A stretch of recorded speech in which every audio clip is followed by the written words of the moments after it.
Viva Voz, com Vera Magalhães.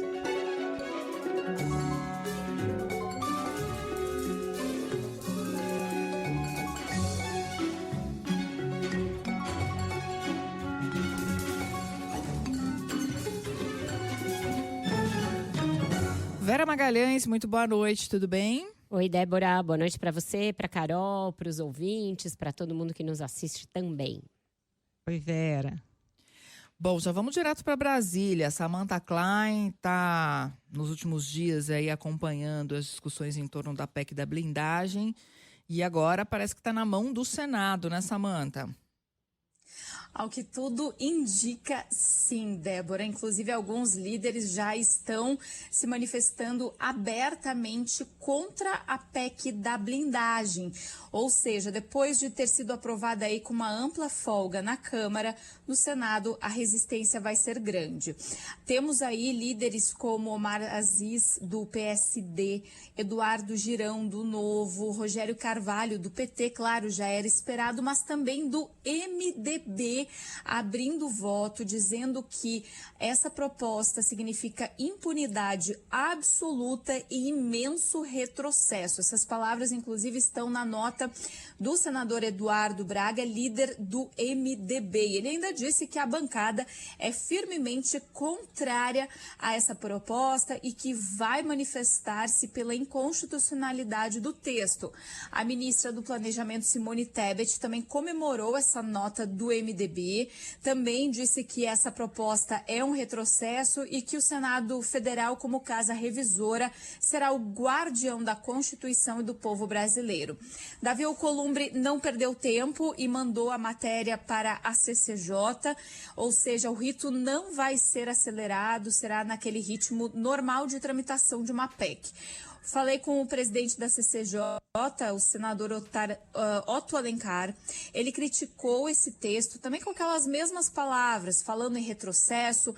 Lembrou que mais de 200 casos de parlamentares nunca foram adiante com investigações, tanto na Câmara quanto no Senado, entre os anos de 88, a Constituição de 88, até 2001, ou seja, trazendo impunidade. Ele disse que dificilmente haverá 49 senadores querendo deixar a sua digital nessa proposta e também disse que a pauta do colegiado tem projetos muito mais importantes para serem analisados. Do Centrão, alguns senadores estão se manifestando individualmente desde ontem. É o caso de Damares Alves, do Republicanos. Ela fez uma fala muito forte na Comissão de Direitos Humanos, falando que criminosos e pedófilos poderiam se candidatar. E na mesma linha foi a senadora Margarete Busetti, do PP de Ciro Nogueira.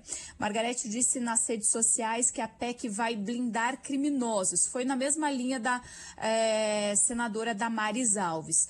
Já o presidente Lula disse numa cerimônia hoje que essa proposta não é séria. Fez uma crítica, inclusive, velada nessa fala, acabou fazendo uma crítica velada também a Antônio Rueda, presidente do União Brasil, que está desembarcando do governo, mas isso porque essa proposta prevê a blindagem aos presidentes de partidos também, algo que foi incluído meio que de última hora.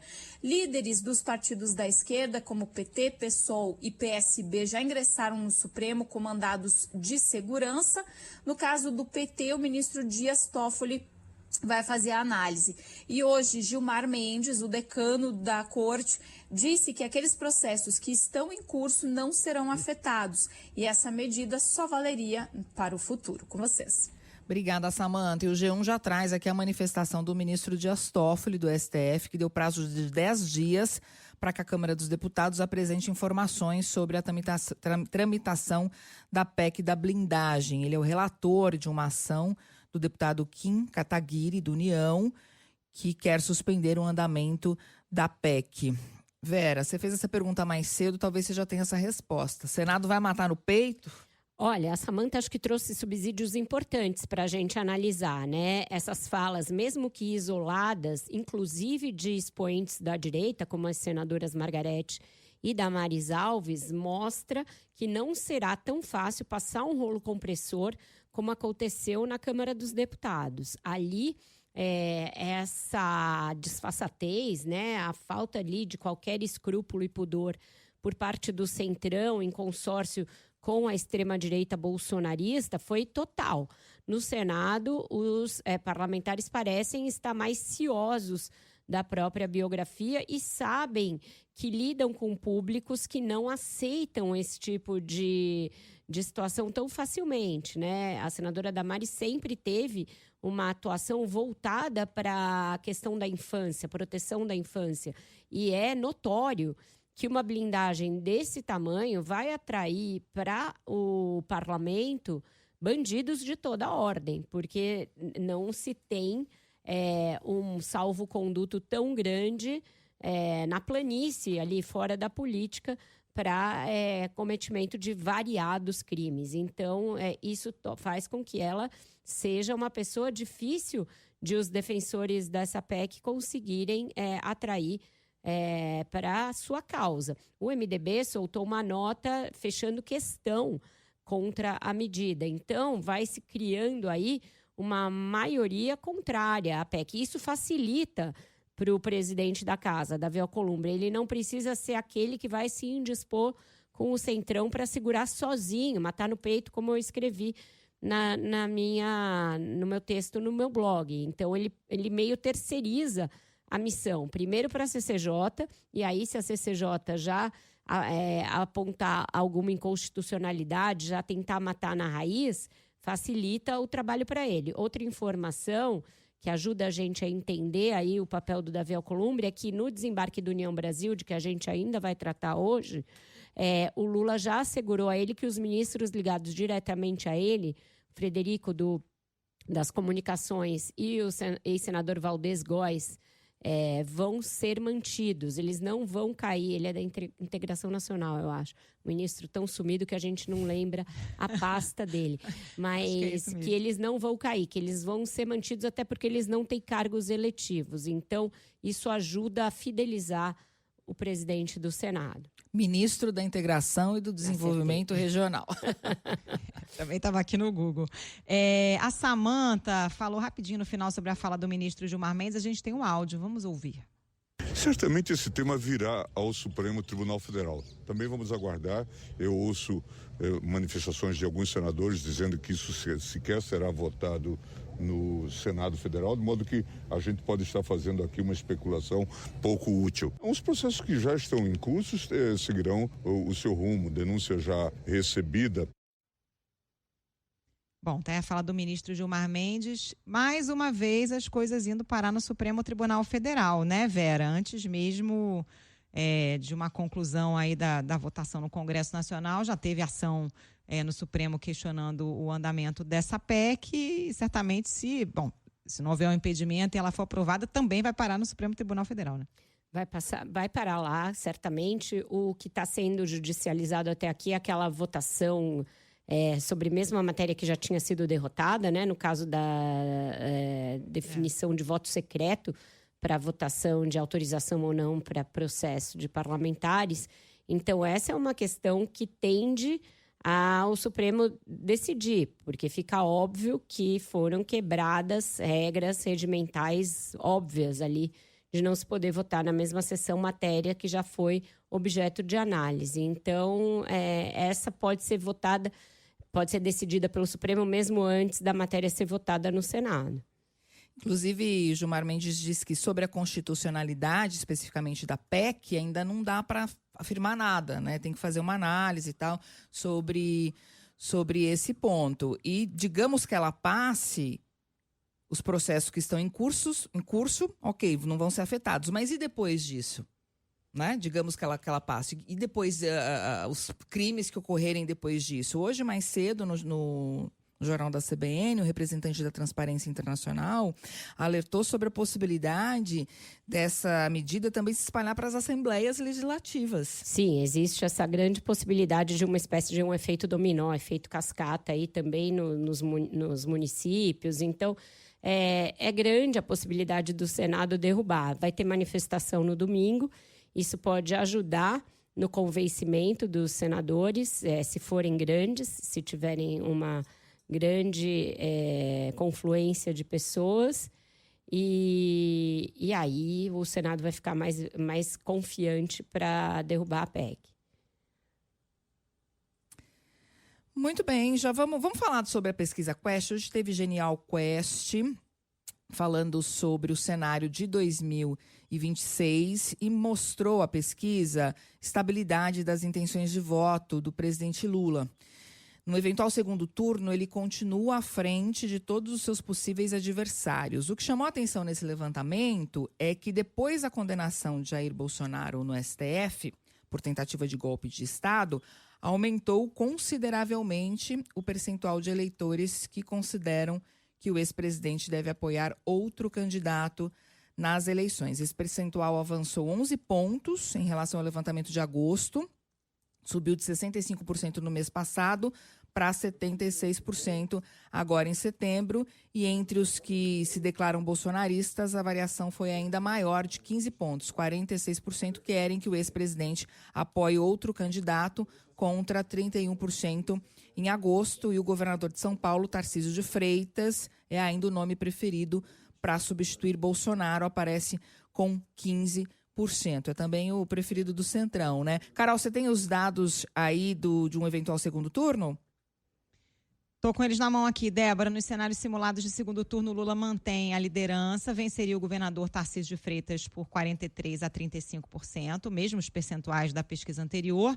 Em relação ao ex-presidente Jair Bolsonaro, que está inelegível, Lula teria 47% contra 34%. Desde maio, o ex-presidente Bolsonaro já acumula uma queda de 7 pontos percentuais. Apesar da liderança, Lula ainda tem uma grande rejeição. 59% dos entrevistados dizem ser contrários à candidatura do petista. Segundo a pesquisa, 49% dizem ter mais medo da volta de Bolsonaro do que da reeleição de Lula, e 41% temem o cenário inverso. Levantamento feito entre 12 e 14 de setembro, ouvindo 2.004 brasileiros em todas as regiões, margem de erro de 2 pontos percentuais para mais ou para menos. E para conversar com a gente sobre esse aspecto aí da nova rodada da Quest, já está na linha com a gente o cientista político e diretor do Instituto, o Felipe Nunes. Boa noite, Felipe. Boa noite, Vera. Boa noite, Débora, Carol e aos ouvintes da CBN. Vamos falar de pesquisa, Vera. Boa noite. Oi, Felipe. Você quase não gosta, né? Felipe... Gosto muito, Vera. Esse é o problema. Esse é o problema. A gente gosta de pesquisa também. Felipe, o dado que mais chama a atenção, a meu ver, é essa rápida migração de eleitores que acham que o Bolsonaro, agora condenado, deve finalmente indicar alguém para ser o candidato com apoio dele em 2026. Portanto, desocupar aí essa raia. Foi muito rápido, foi um percentual bem longe da margem de erro. Isso mostra, a seu ver, que ninguém está apostando numa anistia, que essa página já foi, de alguma maneira, virada pelo eleitorado de direita? Vera, esse dado realmente é impressionante, porque a variação de agosto para setembro é expressiva, né? Eram 65% que já defendiam que o Bolsonaro devia abrir mão e apoiar outro candidato, lá em agosto, antes do julgamento, e agora passou para 76%. Em pouquíssimo tempo, é uma variação grande. Acho que tem 2 aspectos aí curiosos. O primeiro a gente está vendo, talvez, pela primeira vez em muito tempo, uma antecipação eleitoral absurda, né? Assim, a gente está falando de eleição no Brasil há muito tempo. Essa eleição de 26, ela chama muita atenção, ela é uma eleição relevante demais, porque ela envolve o futuro político, né, do maior líder aí popular de esquerda que o Brasil tem, que é o Lula. Por outro lado, envolve as consequências políticas do espólio do maior líder de direita recente que o Brasil teve, que é o Bolsonaro, e toda essa disputa em torno dos candidatos que estão tentando ali ocupar esse lugar do Bolsonaro. Então é uma eleição muito importante, por isso a gente está falando com tanta antecedência sobre ela. Agora, por que as pessoas por que esse percentual é tão alto? Sugerindo que o Bolsonaro deva logo, né, tomar uma decisão e abrir mão da candidatura. Acho que primeiro, porque as pessoas estão lendo as pesquisas, né? Uhum. Como a Quest está mostrando hoje, estava ouvindo vocês comentarem os números, o Lula, nesse momento, mesmo não tendo aprovação maior do que a desaprovação, é favorito, se a eleição fosse hoje, em todos os cenários, de primeiro e segundo turno. Então, a oposição tem que fazer alguma coisa, se quiser mudar o jogo. claramente não é manter o Bolsonaro na disputa que vai fazer algo nesse sentido. Então, acho que esse é um aspecto, né? É o resultado da própria pesquisa. Agora, o outro, Vera, é esse elemento que você acabou de citar.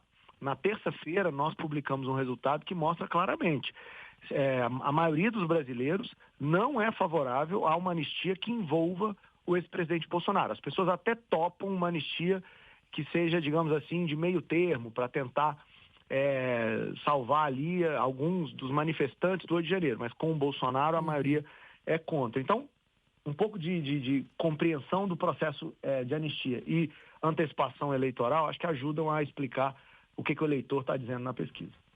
Bom, tem uma fragmentação muito grande por parte da direita, né? Já com alguns pré-candidatos lançados e outros ainda não oficialmente. Tarcísio de Freitas, governador de São Paulo, aparece na pesquisa como o nome preferido para substituir Jair Bolsonaro. Algum outro com chances reais, embora um percentual menor, conforme aparece na pesquisa, e essa fragmentação, de alguma forma, é uma boa notícia para o presidente Lula? Eu acho que tem a pesquisa, neste mês, a gente fez questão de testar, eu diria, 2 módulos eleitorais. Um módulo é o módulo em que você tem uma fragmentação total do sistema político, tá? Nesse caso, quando a gente testa Lula contra algum nome da direita radical, como Bolsonaro, Michele ou Eduardo, ou mesmo o próprio Tarcísio, né, que é muito ligado a esse lado da política, mas incluindo os outros nomes, Ratinho, Zema, Caiado, Ciro Gomes, o que a gente vê é que Lula não passa de 35% nesse caso, e todo mundo fragmenta voto. Então a eleição vai para o segundo turno. O outro módulo eleitoral que a gente testou é o Lula, candidato do governo, contra 2 outros nomes. Um é o Eduardo Bolsonaro, que seria o representante aí mais legítimo da direita radical, e algum outro nome da direita, Tarcísio, Ratinho, Zema ou Caiado. O que a gente vê nesse caso? Que neste caso, o Lula tem chance de ganhar no primeiro turno. Então, veja bem, neste momento, se a eleição fosse hoje, a fragmentação eleitoral partidária e de candidaturas desfavorece Lula. A concentração e união de candidaturas favorece, aumentando as chances de Lula vencer no primeiro turno. Acho que isso é um resultado importantíssimo para a análise política dos movimentos que estão dados, né? A fragmentação favorece a oposição, a união, ao contrário do que muita gente pensa, favorece Lula. Então, acho que esse resultado ele é bastante impactante, pouca gente prestou atenção nele hoje, então é importante que você tenha feito essa pergunta a respeito disso. Agora, tem um outro detalhe, que é o que não dá para destacar ainda é se esses candidatos da direita seriam capazes de vencer a eleição, de ir para o segundo turno, sem o apoio do Bolsonaro. Isso ainda é, eu diria, uma incógnita. Por quê? Vamos pegar o cenário 5 da pesquisa. Lula, Tarcísio e Eduardo Bolsonaro. Para pegar um exemplo, nesse caso, Lula tem 40, Tarcísio 20, Eduardo 16. Ou seja, com a margem de erro de 2 pontos, Eduardo poderia estar com 18 e Tarcísio também. Eles poderiam estar tecnicamente empatados, então ainda não é claro, por exemplo, nesse caso, quão importante ou factível é uma ruptura, né, da direita moderada com a direita radical e as implicações disso. É isso que a gente vai estar de olho nas próximas pesquisas para entender se esse quadro se intensifica, fica mais bagunçado ou não, se a coisa vai ficar mais clara com um distanciamento, talvez, de Tarcísio ou de uma aproximação de Tarcísio no campo bolsonarista. Agora, Felipe, se a maioria gostaria que Lula não fosse candidato à reeleição, né? Assim como a maioria também entende que o Bolsonaro deveria nomear logo um substituto, uma vez que ele está inelegível, mas focando no Lula, ainda assim ele ganha de todo mundo no segundo turno, né? A maioria preferia que o candidato fosse outro, mas em sendo Lula, nesse teste de comparação, o Lula está levando a melhor. É exatamente isso. Você matou a charada quando disse comparação. Eleição não é uma escolha dos ideais. É uma escolha da realidade. A realidade nem sempre é a ideal que a gente, né, sonha, gostaria. Então, o que a pesquisa está mostrando? Um cansaço bem claro do eleitorado com o Lula e com o Bolsonaro, os dois com percentuais majoritários, com preferências populares para que eles não participassem da eleição de 26, mas se a eleição for uma eleição com o Lula neste momento, ele lidera todos os cenários e sai na frente dos adversários. É verdade que para alguns desses nomes, essa comparação é injusta, porque nem todos são tão conhecidos assim quanto o Lula é. Mas o aumento significativo da rejeição a Bolsonaro, Michele, Eduardo, de agosto para setembro, sinaliza que o Lula está ganhando espaço, está mantendo ali um nível de rejeição próximo dos 50%, e com isso vai ganhando espaço, como eu disse, para chegar na frente na eleição de 26. Isso é importante para ele, afinal de contas ele é o incumbente, é quem está disputando a reeleição. Ele vinha numa recuperação grande ali, quer dizer, moderada, mas paulatina, mas sempre ali de grão em grão, desde que os Estados Unidos fizeram a investida contra o Brasil. A pesquisa da Quest dessa semana mostrou que parece que esse impulso deu uma arrefecida e agora ele estabilizou num patamar em que a rejeição ainda é maior que a aprovação ao governo. Tem alguma coisa no horizonte que você acha que possa mexer nesses outros dados, nos dados de avaliação do governo? Vera, essa questão é muito importante. Conversando, né, com alguns colegas jornalistas seus hoje, muita gente me perguntou assim, Felipe, como é que ontem a Quest mostrou o governo com uma reprovação maior do que a aprovação e hoje a Quest mostra o Lula líder nas pesquisas? Como é que combina esses dois elementos? Aí tem uma chave muito importante que quem está nos ouvindo precisa entender. Se por um lado 80% de quem aprova o governo vota no Lula, né?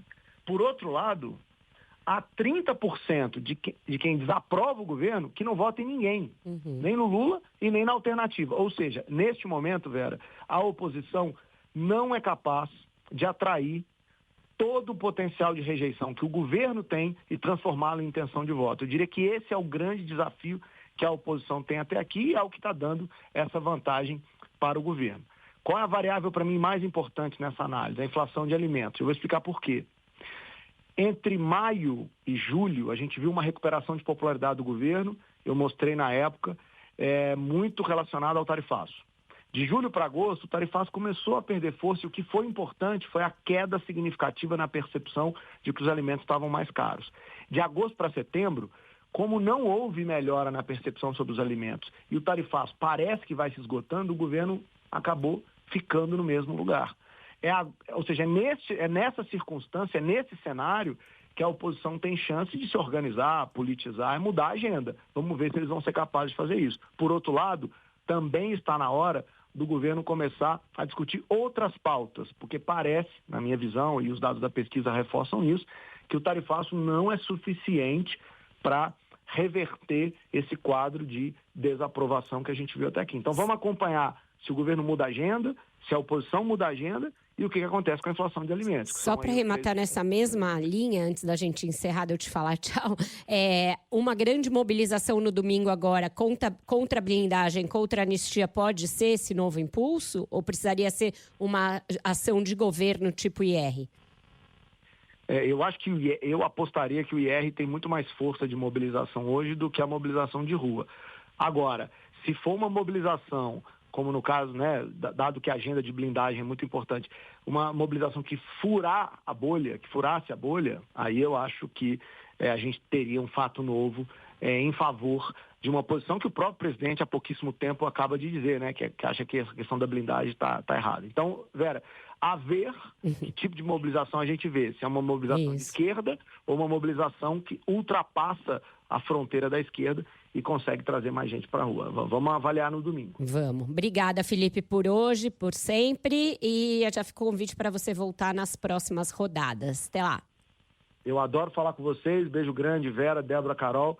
E um abraço aí nos ouvintes. Obrigado pela oportunidade mais uma vez. Obrigada, Felipe. Boa noite. Tchau, tchau. Bora pro intervalo, meninas? Repórter CBN. Já voltamos. Viva a Voz de volta, Samantha Klein de volta, também para falar sobre o PL da anistia. O requerimento de urgência passou ontem, ou seja, combinado é caro, sim. O fio do bigode não valeu nada. Tem um relator que já foi escolhido e já deu declarações hoje dizendo que vai ser uma anistia meio a meio. A Samantha explica melhor para a gente. Isso, Débora. O deputado Paulinho da Força, presidente do Solidariedade, disse que uma anistia ampla, geral e irrestrita é impossível. Segundo ele, o foco não é mais essa anistia em si, mas a dosimetria das penas. E é claro que isso gerou ruído na oposição. A expectativa é que Paulinho apresente um relatório, talvez já na semana que vem. Ele também disse que pretende fazer um diálogo com os partidos e com os ministros do Supremo Tribunal Federal na busca por um meio termo. Ampla, geral e restrita é impossível. Né? Essa discussão eu acho que já foi superada ontem, quando o Hugo teve uma reunião de mais de 3 horas com o pessoal do PL. Acho que nós vamos ter que fazer uma coisa pelo meio, né? Isso aqui talvez não agrade nem a extrema-direita nem a extrema-esquerda, mas que agrade a maioria da Câmara. Você viu que nós não estamos mais falando de anistia. Na avaliação de governistas, a escolha de Paulinho da Força é uma vitória parcial depois da derrota na aprovação da urgência da anistia. O governo entrou em campo para tentar conter votos de deputados da base, mas não foi suficiente. Esse esforço não foi suficiente para evitar a aprovação. Já quadros da oposição criticaram a manifestação do presidente do Solidariedade ao dizer que vai dialogar um meio termo com o Supremo e também exigem um texto que traga uma anistia que também contemple o ex-presidente Jair Bolsonaro. Por sua vez, o presidente do Senado, Davi Alcolumbre, também disse que já tem um texto pronto numa alternativa à proposta da oposição da Câmara. Ele deve apresentar essa matéria aí na semana que vem e também afirmou que, apesar de já estar com esse texto aí pronto para ser apresentado, vai aguardar a apresentação do relatório de Paulinho da Força. Isso porque os movimentos da Câmara vão normalmente, obviamente, repercutir do outro lado no Senado. Com vocês. Obrigada, Samanta, pelas informações. E o vice-presidente Geraldo Alckmin, ministro também, né, do Desenvolvimento, Indústria e Comércio, falou hoje sobre o tema e disse que cabe ao Judiciário dar a última palavra sobre o projeto da anistia. Se a escolha de Paulinho da Força agradou o governo, provavelmente desagradou a oposição, né? O trabalho não vai ser fácil com o Mota enfraquecido. Ele, na verdade, está enfraquecido para fora, né? Como a gente vê, mas para dentro ficou fortalecido porque topou tudo que a turma do motim impôs goela abaixo dele e foi adiante. Essa história dessa anistia mezzo alite, mezzo mozzarella, não me convence. O Paulinho da Força é alguém que, a meu ver, é absolutamente total flex. Ele pode colocar dentro desse texto o que qualquer freguês chegar e disser para ele. Eu não compro pelo valor de face essa ideia dele de não dá para botar o Bolsonaro. A gente pode amanhecer um belo dia e tá lá Bolsonaro, Braga Neto, todo mundo nesse texto, porque a pedra de toque dessa discussão é o casuísmo puro e simples, absoluto, absurdo, todo tipo de pressão que rola nos bastidores que a gente nem sabe o que entra, né, no convencimento, entre muitas aspas, porque se você imaginar que um presidente da Câmara jovem, com uma vida pública pela frente, que mal assumiu a casa, que tem uma matéria relevante, que isenta de pagar imposto, quem ganha até R$5.000, portanto, uma grande parcela da população, ele prefere gastar todo o capital dele votando agendas altamente impopulares. A gente vê que o caldo de cultura ali para pressão está muito grande. E essa pressão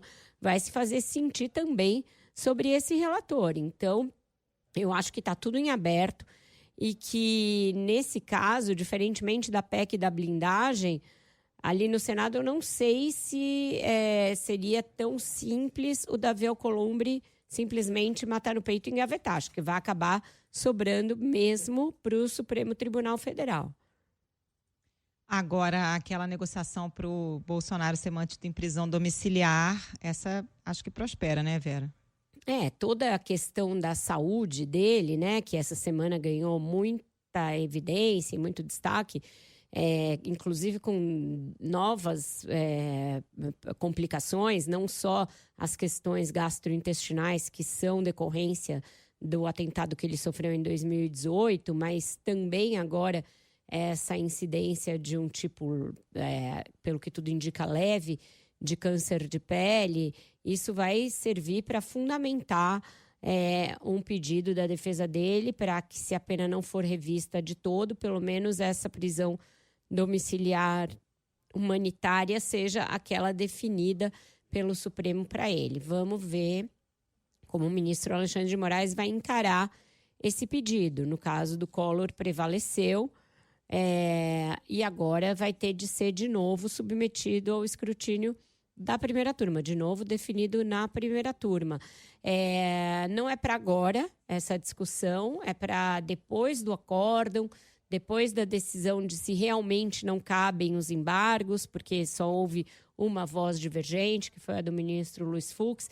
Então, ainda tem alguns ritos até a gente chegar à discussão do cumprimento da pena. Até lá, todos os esforços vão continuar voltados para essa discussão de anistia e o país parado, assistindo a pautas tão extemporâneas e estapafúrdias quanto blindagem para político e anistia para golpista.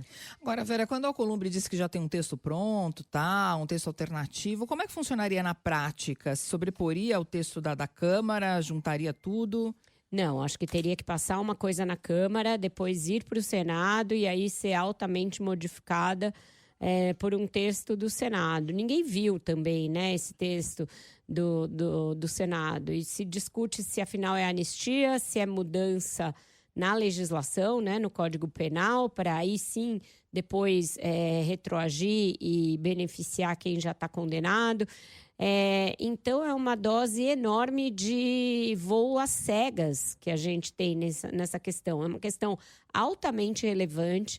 A gente viu o Supremo Tribunal Federal dedicar uma semana a um julgamento, com ministros ali da primeira turma passando horas e horas julgando um processo que tem não sei quantos terabytes, com não sei quanto de provas, e ninguém se dedica a falar sobre a gravidade disso que está lá, sobre o que foi apurado pela Polícia Federal, denunciado pelo Ministério Público e atestado pelo Supremo Tribunal Federal de que sim, foram crimes contra a democracia, e fica se falando em anistia dessa forma vaga, altamente casuísta, como eu já disse, e sem pensar no que isso representa para o futuro em termos de incentivo para o cometimento de novos crimes e novos 8 de janeiro. Então, é muito ruim que a gente esteja há semanas tratando desse assunto. Parecia que com o julgamento e com as falas muito convictas e muito firmes dos ministros, seria mais fácil a gente superar essa agenda, mas não.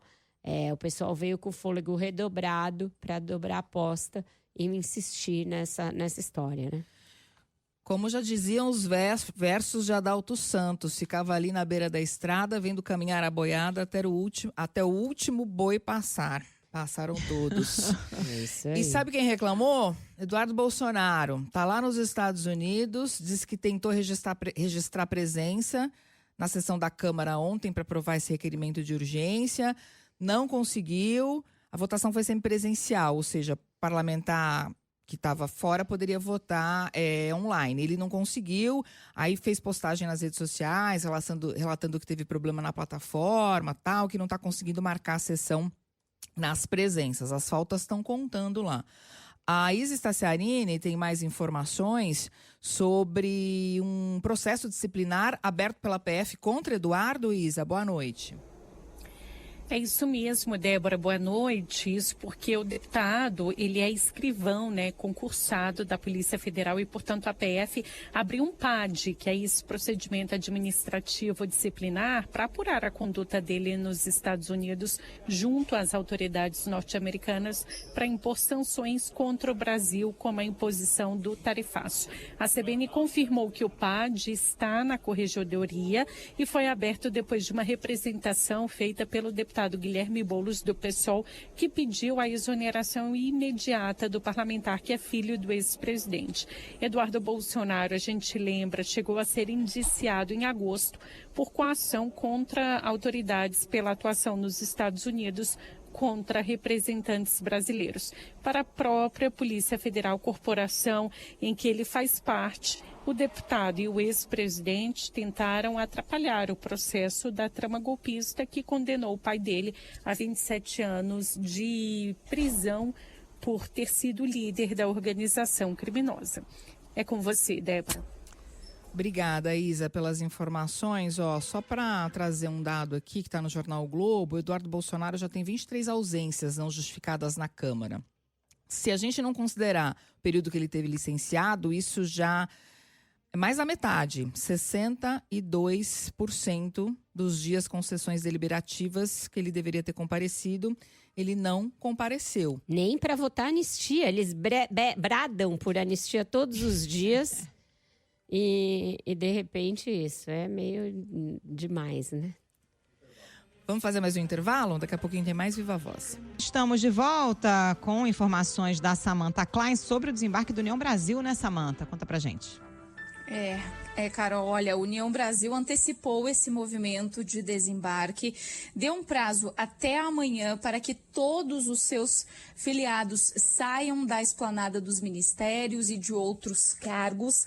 Inclusive, uma normativa publicada pela Executiva Nacional prevê punição àqueles que não pedirem exoneração de seus cargos. O partido está prometendo a abertura de processos disciplinares. Vale destacar que o Ministério do Turismo é ocupado por Celso Sabino, o da Integração e Desenvolvimento Regional por Valdez Góes e das Comunicações por Frederico Siqueira. O União Brasil tem também, claro, vários cargos em outros órgãos da administração pública.